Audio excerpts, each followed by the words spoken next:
Multiple men were using Roblox, a seemingly safe video game online, to get children to engage in sexual activity. You know, my kid was playing Roblox. Yeah. And I'm like, who has access to this? Anybody has access to it. That's the problem. My next guest is a good friend, a client, and somewhat of a mentor to me, an inspiration. Chris Hansen, you are going to learn about how he built his brand. When I first said, I'm going to need you to have a seat right over there, it was merely a way to try to control a potentially volatile situation. I just wanted to get a guy in a chair, see his hands, make sure he wasn't going to pull a weapon, and try to get inside this guy's head. Buckle your seatbelts, because if you've ever tried to build a personal brand that has longevity and find your passion and be comfortable in your own skin, you are in for a treat. I'm pretty sure I'm the only 65-year-old guy. The only guy getting Medicare, or, who's on TikTok. There's ego, of course. There's, I'm in good physical shape. I can do it. I'm intellectually, I enjoy it. What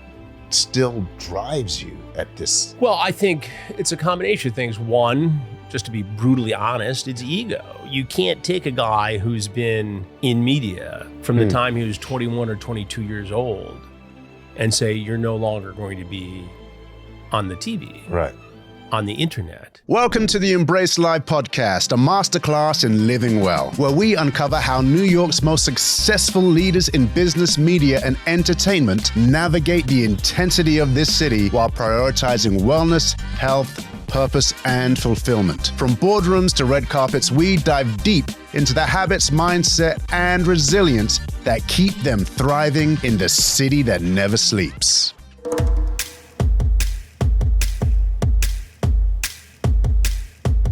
Welcome to the Embrace Life, a masterclass in living well, where we interview the leaders, the trendsetters, the influencers who are succeeding and making it look good. Now, one of the great things about being founder of Embrace Life Studios, my own personal training studio, is that I get to spend an hour of one-on-one time with some incredible icons. I get to hear their stories, learn from them, and our next guest is one such icon.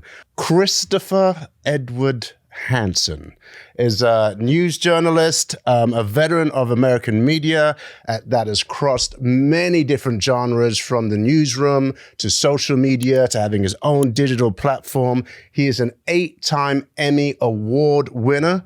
He is the creator and the face of To Catch a Predator. He's also been on the scene at some of America's most iconic and historic occasions, from the Oklahoma City bombing to 9/11.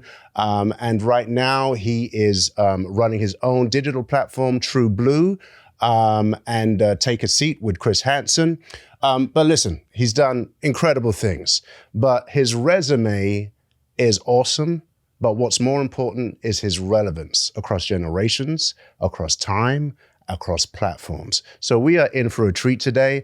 We are going to learn about not just the career, but the man, his mission, how to build a personal brand that has staying power. So, Chris Hansen. Robert. Welcome to the Embrace Life. I appreciate it. Yeah. Thank you for coming down. It's, I get to say to you, take a seat. Yeah, exactly. And with no consequences. Yeah, exactly. Yep.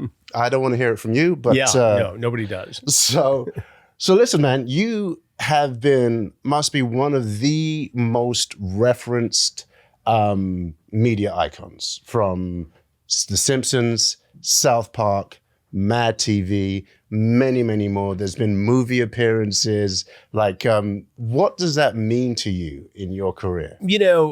I've been very fortunate, Robert, to have, a brand, a franchise, if you will, that has crossed over into pop culture. And I think it's been important for me to, embrace that, because it steps out of the bounds of traditional journalism. Right. I mean, I came up the old-fashioned way. I was in local news. I even worked for a newspaper for a minute in college, and radio, then television. So I come from the basic, go out and find the story, break the news, get ready for anything that could happen that day.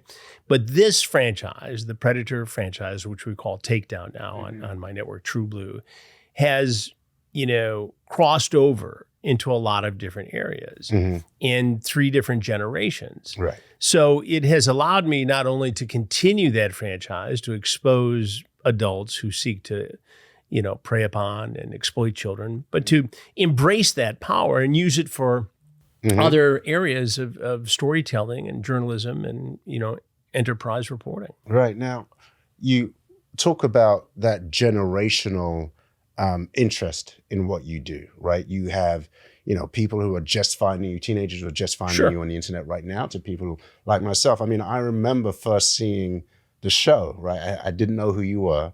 And I just thought, man, this is groundbreaking what they're doing here.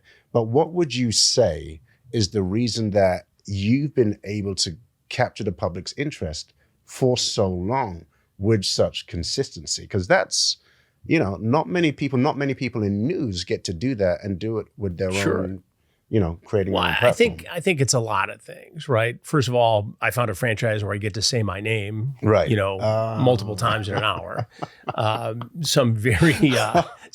didn't design it that way, and some very common, pop culture phrases came out of it. When I first said, I'm going to need you to have a seat right over there, it was merely a way to try to control a potentially volatile situation. I just wanted to get a guy in a chair, see his hands, make sure he wasn't going to pull a weapon, and try to get inside this guy's head and find out why he was here and why he would even think it's appropriate to meet a child after a sexually charged conversation online. So it began that way, and then it sort of became this catchphrase that people all over the world now associate with me. I suppose I should have trademarked it at some point, but it's it's pretty ubiquitous.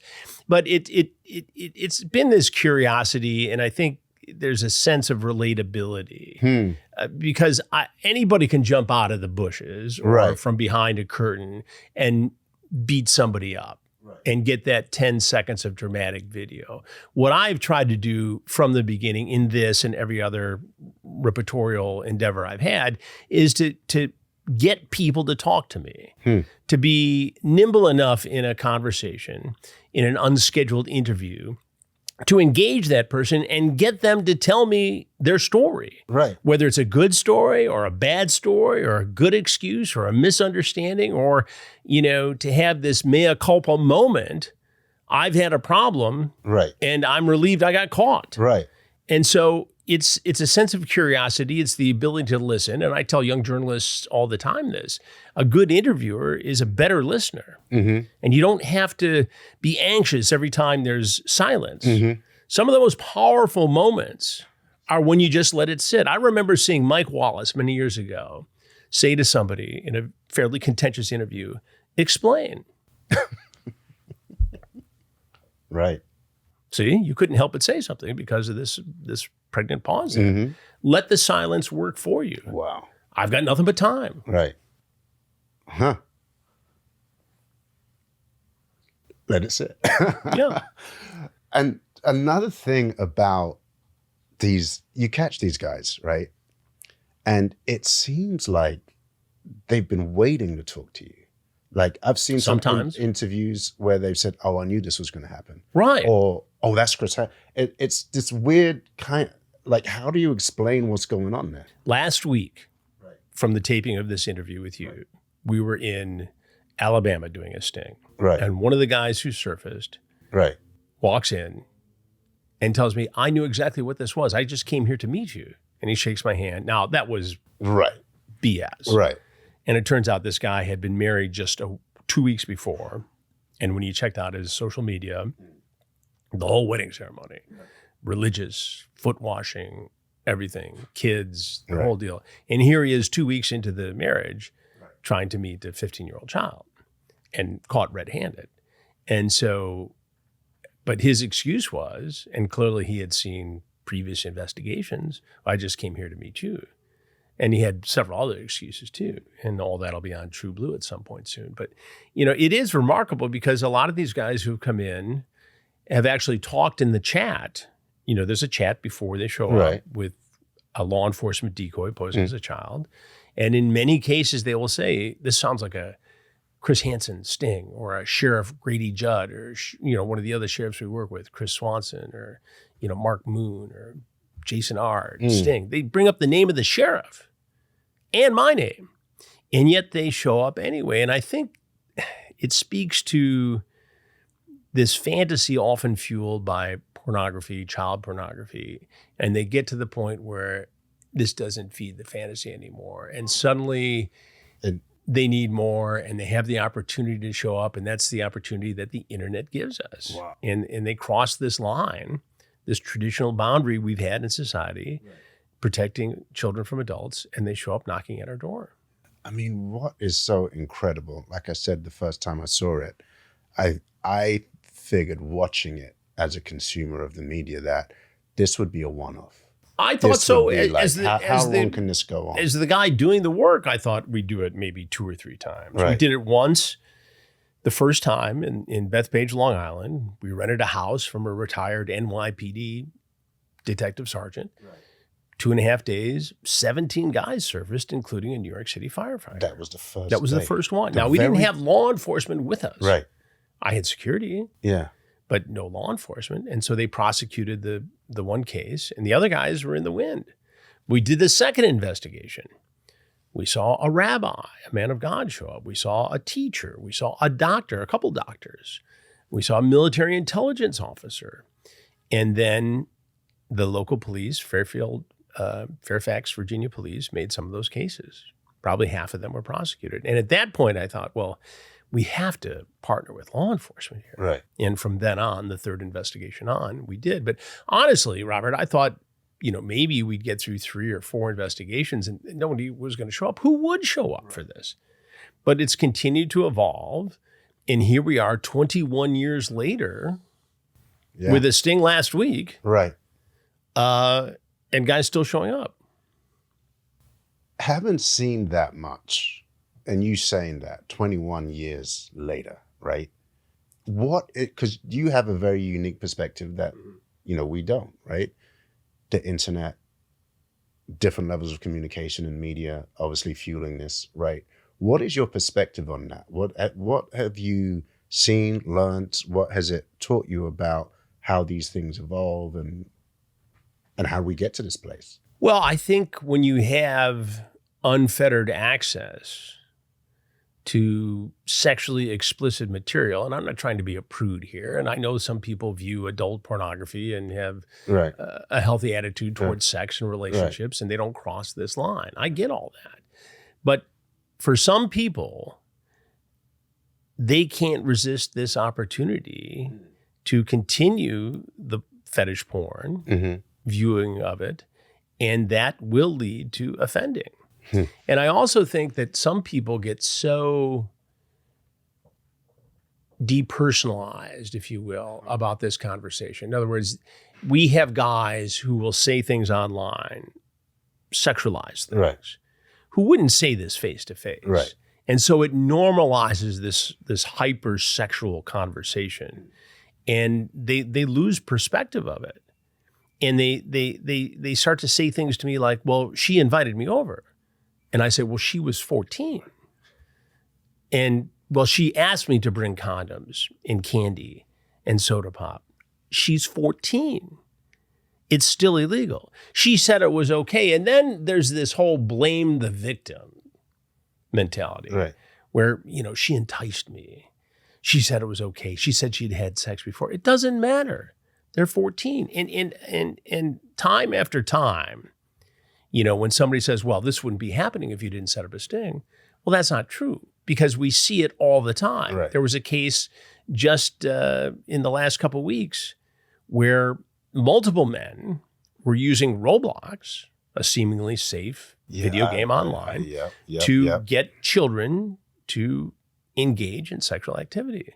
And we're doing a big documentary on that as we speak at TruBlu. Doing a documentary, right? Yeah, and that affected me because my kid was playing Roblox. Yeah, and I'm like, who has access to this? And anybody has access to it. That's the problem. What's crazy as a parent, you're like, am I being too much? Am I, and your kid is like, what are you talking about?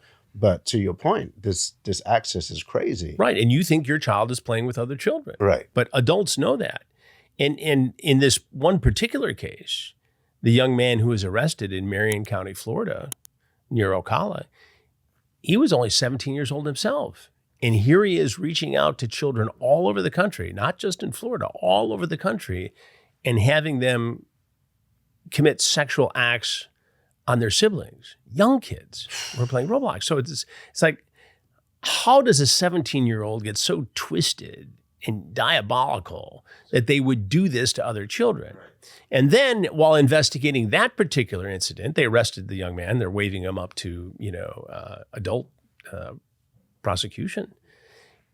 We find out that there are a handful of other victims just in this county alone who were victimized by another Roblox predator who was operating from the UK and having kids send explicit photos and do things to each other and do things to themselves. And so it's quite astonishing to me how far some predators will go to fulfill this fantasy, but it's out there. And I guess, I believe that these investigations have been a deterrent. Mm-hmm. I think it's prevented some people from showing up. But I think the most important thing is it's taught all of us that in spite of the work law enforcement does around the world, in spite of the work we do, the best defense is the relationship between parents and their children. Yeah. Because, we see this with sextortion. These con artists from Western Africa will pretend to be young, attractive women and trick adolescent boys, 15, 16 years old, into sending explicit pictures. And then they blackmail them. And some of these kids are committing suicide for this. Yeah. And you and I have talked about this during our training sessions. And had a parent just known, had this embarrassment not been so severe that the child didn't tell the parent, they could have intervened. But some of these cases end up in suicide. Yeah. And you talk about a parent's pain. Yeah. I mean, for this particular documentary on that topic, I sat with 4 different sets of parents. 4 parents whose kids had committed suicide. 16, 17-year-old sons commit suicide over this. And for what? Because grandma was going to see her junk? Right. Nobody's going to remember it in 2 weeks, but they can't get past the moment. The adolescent brain can't get past the moment. And so you have to, I'm not saying that everybody's got to be a super parent. Right. You're a good parent. You're not super parent. I was a good parent. My kids are older now. Still, I think, a good parent. But you can't be everywhere at all times. But you got to try. Right. And you got to somehow get across to them, look, I trust you. You're a smart young man, smart young woman, but stuff can happen. Right. Trust me. Yeah. I've seen it. Yes. And so when it does, as opposed to hide and be scared and be fearful, let's talk about it. Let's remove the fear and the stigma from this, so that we can prevent anybody else from, living this horrible life, Now, you witness this time and time again.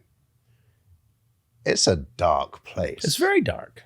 It's a dark subject matter. It's a dark place. How do you deal with it personally? Because you're taking this information in. You're seeing this. You're seeing what could happen, and you're kind of standing in the gap. What has happened. You've seen what exactly. And not just, people always identify me with the Predator franchise, which is understandable. But I mean, maybe that's 20% of my my workbook. Your experience, yeah. It's been everything else, and mostly dark and investigative and crime. But there is a darkly humorous aspect to it, unquestionably. And I play into that during these investigations. I'll have, it sounds weird to say it, but I'll have fun with it. I know where to punctuate the moment with some dark humor. Right. And people relate to that. People know that I'm listening and paying attention and can take that shot when I feel it's appropriate. Now, do I hit the mark every time? Of course not. But I come pretty darn close, I think, looking back. And it's like what Ricky Gervais says. He's in his specials, he talks about some dark stuff. Sure he does. And people get offended, and it's a very British thing as well. Absolutely. That you make fun of the darkest moments, one, so that you can deal with it, but 2, so that you can open up a conversation around it. Right. And I've always felt that if you take things to the most illogical, dark extreme, it's probably not going to happen to you anyway, because you've already thought it through. And if it does happen, you'll be prepared for it. But I'm good at compartmentalizing. I'm good at escaping to a ski mountain. And you and I have discussed this many times during workouts at your place. I mean, that is an integral part of my release, is being fit and in the process of staying fit at a certain age. And you know, the release that physical activity gives you and the clarity of mind that you get from it is important to me in coping with all this stuff. And you know, I've been at it a long time. You know, 42 years I've been a journalist. And on television.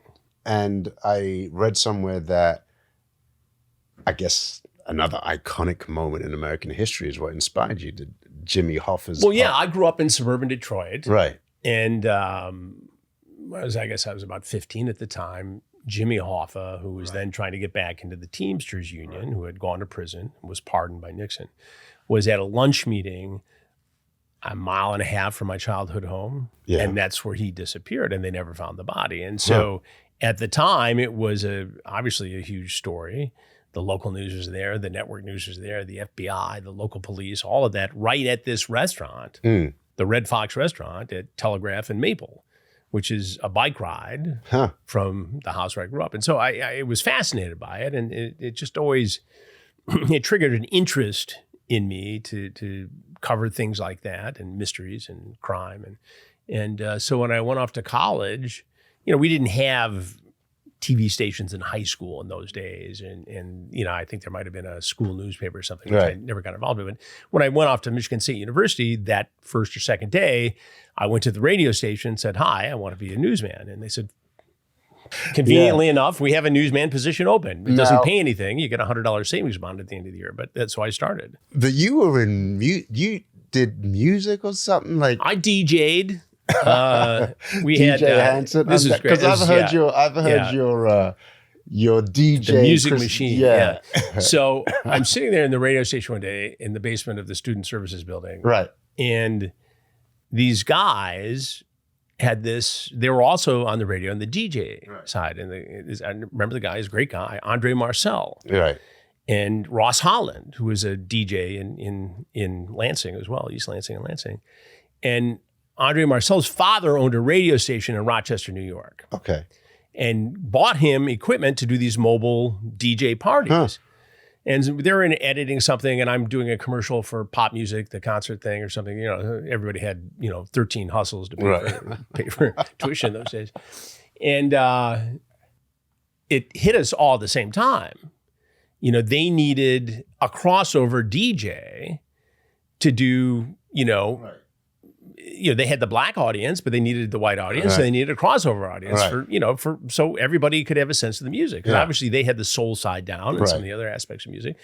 And so we teamed up, and it was a great deal, and they became great friends. Yeah. And we had the Music Machine. Music Machine was the name of the business.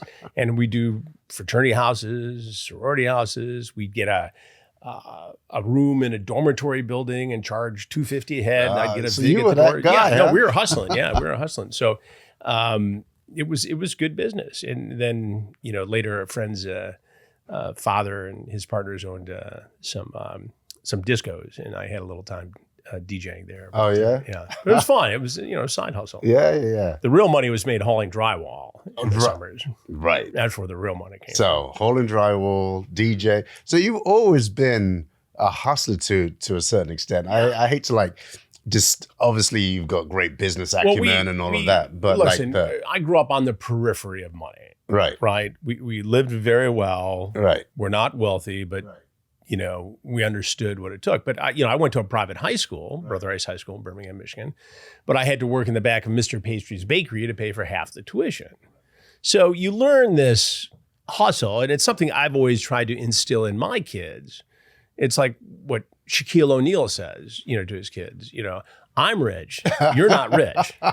You go get a degree, and you're working. Because I'm rich. You're not rich. But to your credit, it must be. I know you take. There's a lot. You take care of a lot of different people, but your boys are both in media, right? One's behind the camera, one's in front of the camera. Yeah, and that's got to be a source of pride to you. Oh, it's great. It's great. My older son, who is does television production and some camera work and some other behind the scenes stuff, has made a great business for himself, working on television shows and he'll do some commercials here and there. Yeah. And he does very well for himself. I'm very proud of him. And my younger son, who you know because he goes to the Brace Life studio, is on camera. Yeah. And does very well. Works for Fox, and so it's fun for all of us to be together. We hadn't gone skiing, for instance, in forever. In this past year, we went out west, and just the three of us, and it was a lot of fun. It was good to hang out and good to criticize each other's hard work. And it's good to see him ragging on you. You ragging on him. It's good. We don't practice hero worship in our family. Everybody's pretty even now. Yeah. I have the ultimate say. At least I think I do. But so To Catch a Predator is not the only thing you've done. You had a deep, career. What did those early days when you were covering Oklahoma City Homer bombing, you're doing stuff on 9/11, like what did that teach you about your purpose and your place, if anything? What it taught me is that this is still a relationship-based industry in which human intelligence wins every time. I mean, a lot is said about computer-assisted reporting and being able to tap into databases, and all that's very important. Yeah. And we use that on a daily basis with LexisNexis and some of our other strategic partners. But if you're standing out there in Oklahoma City and two guys have just pulled up a rented truck loaded with fertilizer and fuel oil, and blown off the front of a federal building, killing 120 some people, including children in a daycare center. You need to find information. And that is where I have always been able to pick up the phone and call the FBI source, the law enforcement source in another agency, and to work the phones and get information that my competitors don't have. And that's the scoop of this whole thing. And I tell my kids the same thing. I said, it's great to have producers helping you. And I obviously have been blessed to have the producers with whom I work. It's great to know how to research and dig stuff up to the computer, but it's the phone call. It's what the hell happened and who is this guy you've got in custody? And that has been the key from the very beginning. And to never burn a source, to understand the balance between having a friendship and a professional relationship and being honest with people and defining what off the record means versus non-attributable. And saying, look, I know I can't say you told me this, but I'm going to use this information to find it out. And people don't tell you something if they don't want you to put it out there. But you need to be fair and open and honest about getting the information and what you're going to do with it. And I've never burned a source in 42 years of doing this.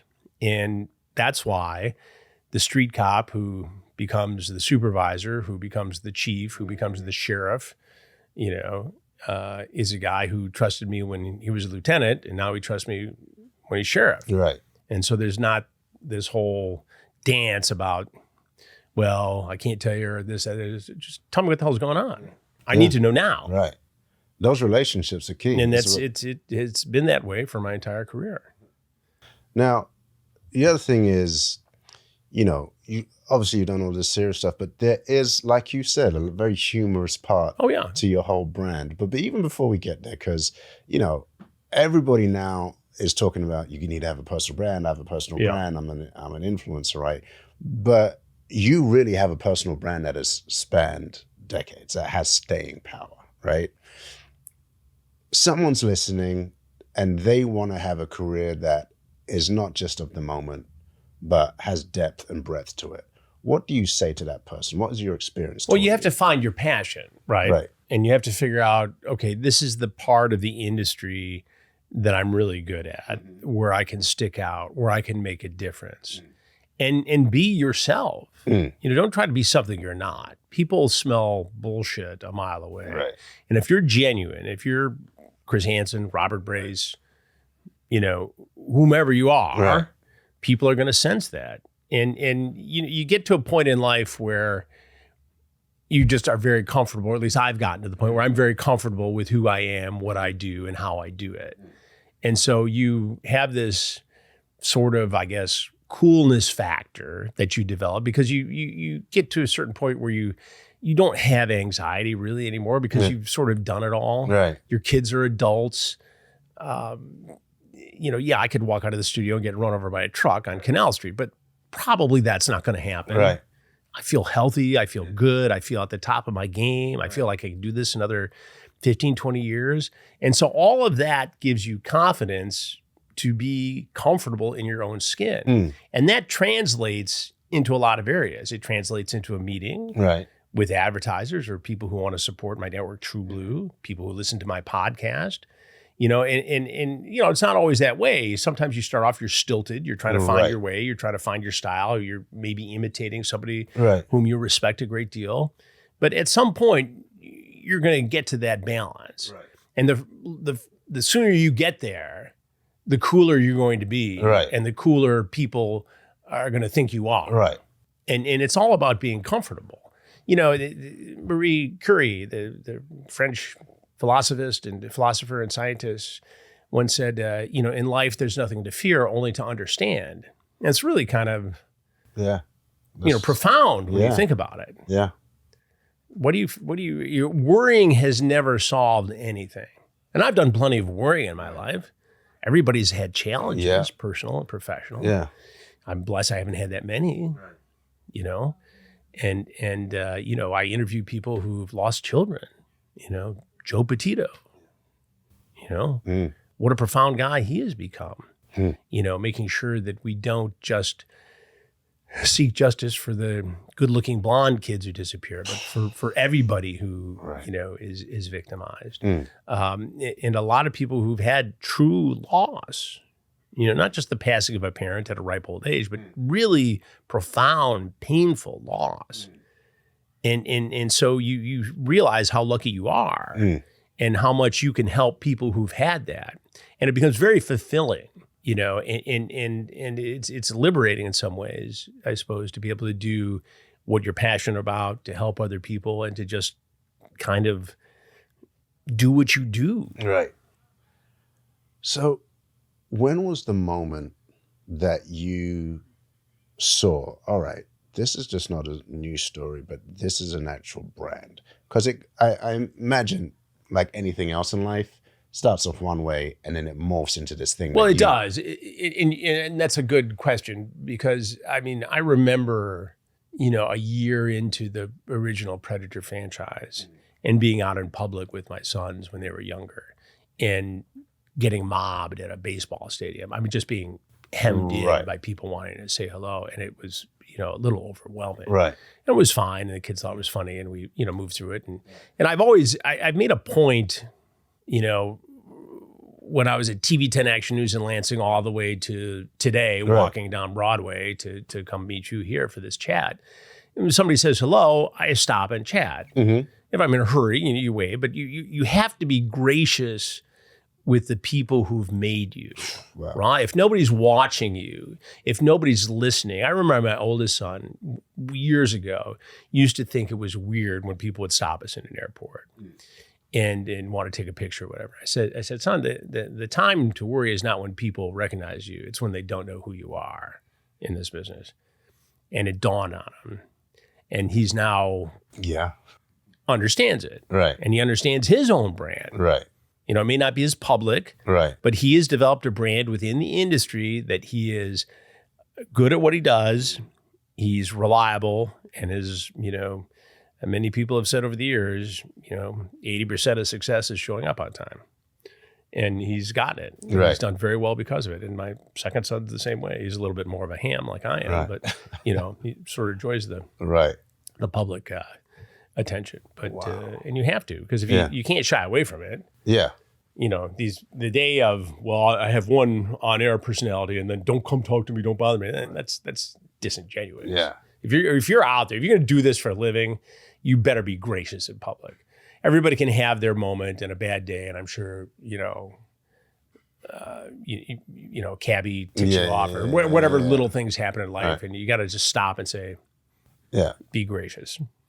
Now, this is one part I want to pick your brain on, because I know I'm talking about personal brand, and I know I'm talking about being recognized, but there's got to be something about recognizing how to pivot in the moment, right? Because I imagine with a career this long, it has not all been up and to the right. Okay, No, so no. there's gonna be ebbs There's and plateaus flows, and right? challenges and things, and But like, watching you jump on this digital platform, because again, for me, one of the greatest things I love is, you come into the studio, you talk about an idea, and in 3 months you later, see it on the TV. it's like, I'm like, okay, Yeah. I heard him say that, and now, right? Yeah, So I now can they're connect doing the it. dots, Yeah. right?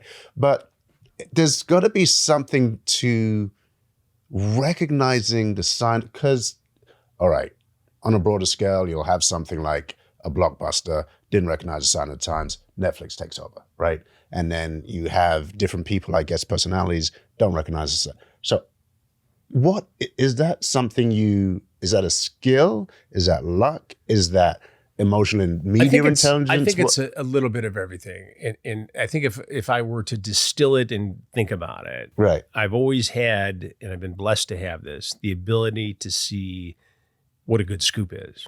Okay. So whatever it is, right. whether it's the Detroit Police Department in 1990 getting Glocks, right, and the mayor having the first one as a prized possession.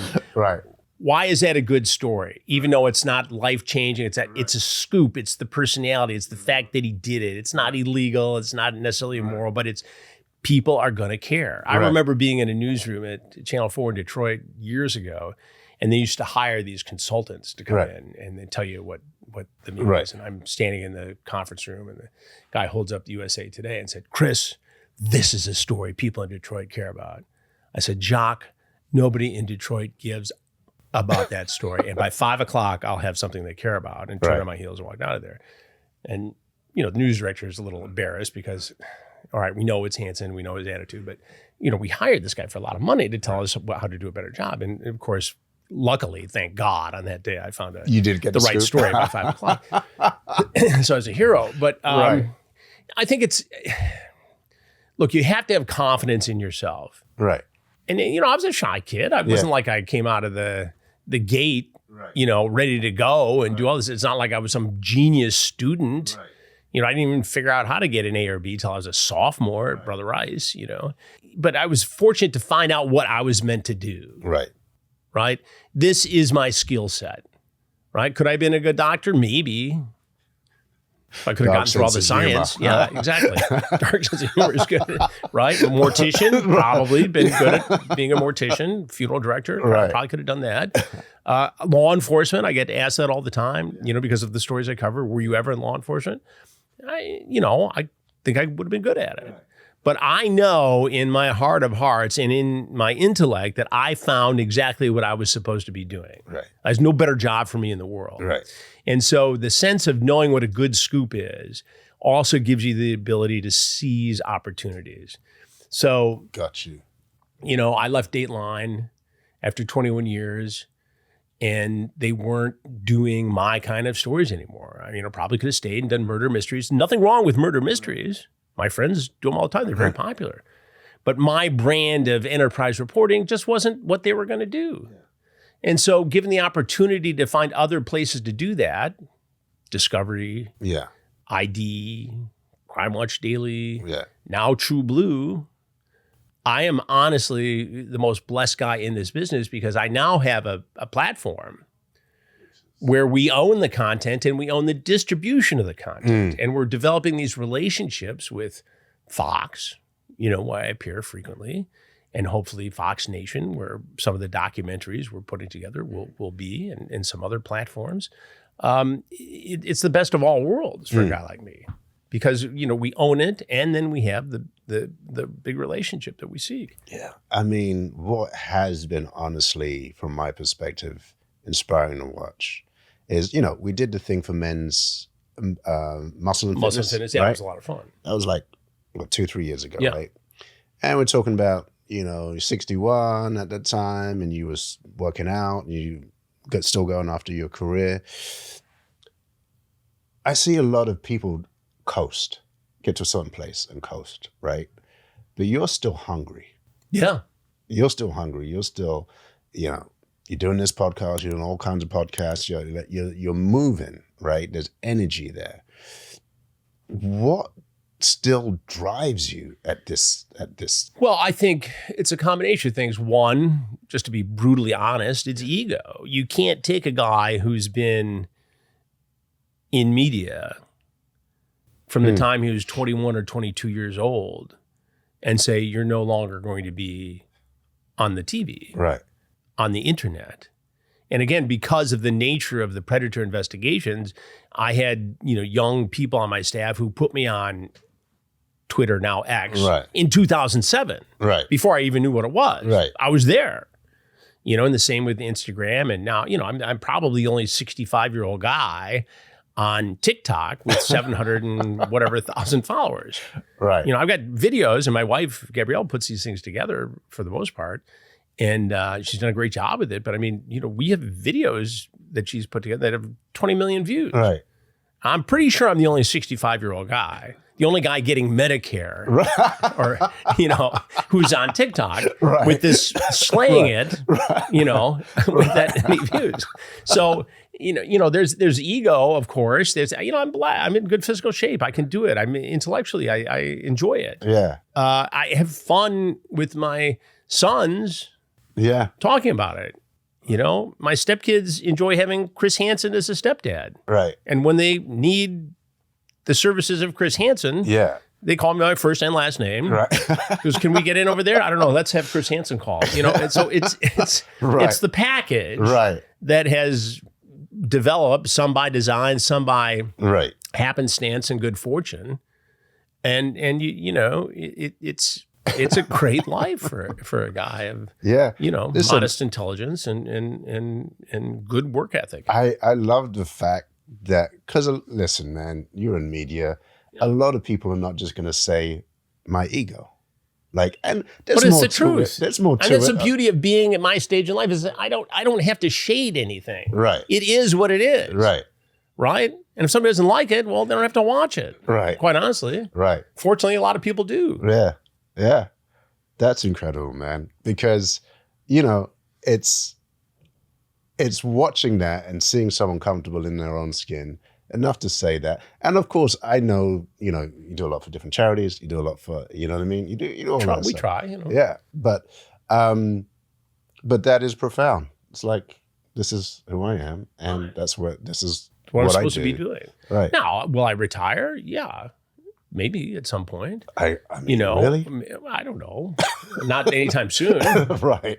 I got a lot to do personally and professionally, but it's engaging and it's exciting to be. And again, there's some, blessing part of this that I don't control, right? I mean, the fact that I meet Sean Reck as he's doing a documentary on White Boy Rick, a story I broke as a young reporter in Detroit at Channel 7 Action News. Right. The fact that he decides to put me in a documentary that he puts together that becomes very successful. And, I watched that, yeah. And that he comes to me and says, we should do a streaming network. And he and I decide that we should call it TruBlu. That's how it happened. That's how it all happened. It happened from the White Boy Rick. That's how he and I met. Wow. And then he had a streaming network that you may not have heard of, but it is extremely successful, called American Gospel. Yeah. Which you and I have talked about. Yeah. And so he had the template, and we just did it. But you see a lot of guys do it. I mean, look at Dan Abrams, with Law and Crime. He's done a phenomenal job, and he's grown that in his brand. And he still appears on ABC. He was doing News Nation for a minute, and I think finally cut back. But you look at guys, peers for whom you have a great deal of respect. He's one of them because he's sort of done the same thing years ahead of when I did it. But I know why he did it, and it's the same reason why I'm doing it. Right. And it's inspiring. It's awesome. Chris, as we bring us to a close, this has been awesome. Talk about legacy, talk about longevity, right? At the end of the day, when people think about Chris Hansen, what is it that you want them to walk away with or to think? I want them to say he was courageous enough to go places that other people didn't want to go, to show them stories they wouldn't normally see, to take the viewer into a place they wouldn't otherwise be able to go, and to take them along for the ride on this journey of discovery, and to see content that isn't available anywhere else. And he did it in a fair, honest, creative, sometimes darkly humorous way. And that's it. You know, good guy to your family and you know, to your friends. And other than that, you know, there's always somebody better, always somebody worse. And if you can't beat them, then the hell with it. You tried your best. Yeah. Chris Hansen, thank you very much. My pleasure. It's been a a pleasure, man. That was awesome. Thank you. Appreciate Awesome. it.